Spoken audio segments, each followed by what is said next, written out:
Messaggi d'amore e indovinate stasera chi c'è con noi? C'è Veronica, la moglie di Lillo. Ciao Veronica. Ciao, Quanti anni c'hai Veronica? 19.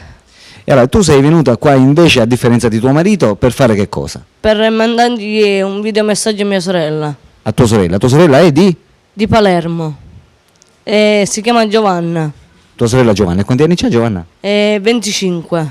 25. E come mai hai pensato di farlo tramite Stranamore Siciliano? Perché praticamente non ci sentiamo tutti i giorni. Prima ci scendiamo una volta al mese, invece ora la possibilità non ce l'ho. Perché c'è un sacco di spese di fare, mettere la benzina. E per ora con i problemi che ho io di pagare le cose non ne ho soldi per andare a trovare mia sorella.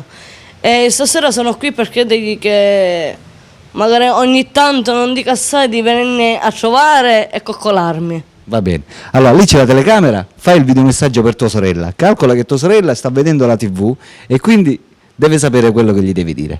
Lì c'è la telecamera, vai. Ciao Giovi, come vedi sono qua. Sono qua per dirti che ti voglio...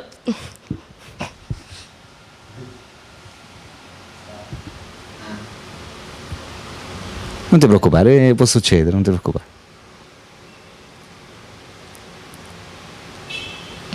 L'emozione è normale.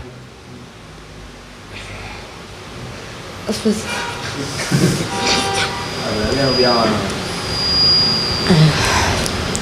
Sono qua per dirti che ti voglio tanto bene e che mi mancate tutti. Basta. Poi, Non mi fermo qua, basta. non gli vuoi dire che qualche volta andrai a trovarla? E quando ho la possibilità, se posso, vengo. Se vedi che non posso venire, vieni tu a Campobello. Ti mando un grosso bacione a te e alla famiglia. Ok. Abbiamo sentito il videomessaggio di Veronica per la sorella Giovanna. Ora Giovanna saprà che tu la vuoi bene e che non sei andata a trovarla perché purtroppo non puoi. Ok? Bene amici, abbiamo conosciuto Veronica.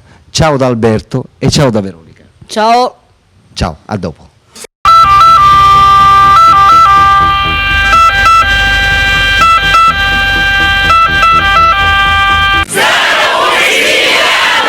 Oh yeah!